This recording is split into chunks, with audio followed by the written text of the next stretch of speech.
Praise the Lord. இன்றைய அப்பத்துணிக்கு நிகழ்ச்சியில உங்களை சந்திக்கிறதுல மிக்க மகிழ்ச்சி அடைகிறேன். இந்த நாளிலும் கூட நாம் கர்த்தருடைய வார்த்தை நாம் தியானிக்க போகிறோம். பாருங்க, நாம் அவர்கள் பார்த்து கொண்டிருக்கையில் என்கிற தலைப்பின் கீழே நாம் தியானித்து வருகிறோம். இந்த நாளிலும் கூட ஆண்டவர் நம்மோடு கூட பேசுவாராக. பாருங்க, நாம் ஒரு சம்பவத்தை நாம் தியானிக்க போகிறோம். அப்போஸ்தலர் 27 நாம் ஒரு சம்பவத்தை பார்க்கிறோம். அப்போஸ்தலனாகிய பவுல் மெலித்தா தீவில வந்து கரை இறங்கின போது பவுல் சில விறகுகளை வாரி, அங்க குளிரான ஒரு இடமா இருக்கிறதுனால அவங்க தங்களை அனல் மூட்டி கொள்வதற்காக விறகுகளை கொளுத்தினார்கள். இப்போ பவுல் சில விறகுகளை வாரி அந்த நெருப்புல போட்ட போது அந்த விறகுக்குள்ள இருந்து ஒரு பாம்பு வந்து அந்த பவுலுடைய கையை, அதாவது ஒரு விஷப்பூச்சின்னு வசனம் சொல்லுகிறது, அவருடைய கையை அது கவி கொண்டதான். அங்க உடனே அங்க சுத்தி இருக்கிற ஜனங்கள் எல்லாரும் பாருங்க, அந்த அவன் வீக்கம் கண்டு அவன் சடுதியாய் விழுந்து சாவான் என்று எல்லாரும் அவனை பார்த்து கொண்டே இருந்தார்களாம். ஆனா பவுல் பாருங்க, அந்த விஷப்பூச்சி அவன் தீயில உதறி போட்டு அவன் ஒரு தீங்கும் அடையாதிருந்தான் என்று நாம் வாசிக்கிறோம்.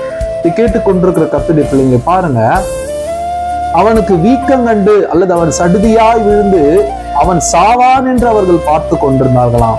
ஆனால் அவன் பாருங்க, அவனுக்கு ஒரு சேதமும் அவனுக்கு வராததை அங்கிருந்த ஜனங்கள் கண்டபோது அவன் தேவன் என்று சொல்லி கொண்டார்கள். ஹல்லேலூயா.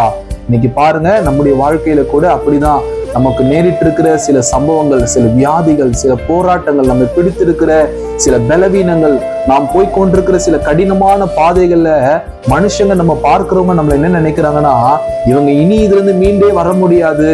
அவங்க வாழ்க்கையில பாருங்க, ரொம்ப மோசமான சிச்சுவேஷன்ல இருக்கிறாங்க, மோசமான கடினமான பாதையில, கடினமான கடன் பிரச்சனையில் அகப்பட்டிருக்கிறாங்க. இதுல இருந்தெல்லாம் யாரும் வெளியே வரவே முடியாது, இந்த வியாதியில இருந்தெல்லாம் அவன் பிழைக்க மாட்டான், இந்த சூழ்நிலை இருந்தெல்லாம் அவன் பிழைத்து தப்பியெல்லாம் வரவே முடியாது, அவன் கதை முடிந்தது என்று நினைக்கிறாங்க. ஆனா கர்த்தருடைய பிள்ளைங்களே, உங்க வாழ்க்கையில ஒண்ணு தெரிஞ்சுக்கோங்க, தேவனுடைய பிள்ளைங்களுடைய வாழ்க்கையில அப்படி ஒரு காலம் நடக்காது.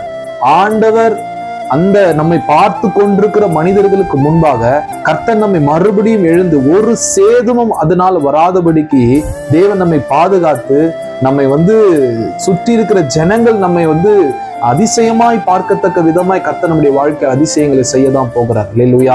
ஆகையினது கேட்டுக்கொண்டிருக்கிற கர்த்தருடைய பிள்ளையை, உங்க வாழ்க்கையில நீங்க எப்படிப்பட்ட ஒரு பாதையில போவீங்க அப்படின்னா, ஜனங்கள் எல்லாரும் எங்களை ஒரு மாதிரி பார்க்கிறாங்க அப்படி சொல்லி நீங்க சோர்ந்து போகாதீங்க. அவர்களுக்கு முன்பாக ஆண்டவர் ஒரு அதிசயத்தை செய்வாரு. அந்த ஜனங்கள் உங்களை தேவன் என்று சொல்லுவார்கள். கர்த்தர் உங்களோடு கூட இருக்கிறார், நீங்க கர்த்தருடைய பிள்ளைகள் என்று சொல்லி உங்களை வாழ்த்துகிற செய்தியை நீங்க உங்க காதார கேட்க போறீங்க. ஆகையினால சோர்ந்து போகாதீங்க. ஆண்டவர் உங்களோடு கூட இருக்கிறார். கர்த்தர் உங்களை ஆசீர்வதிப்பாராக. ஆமென்.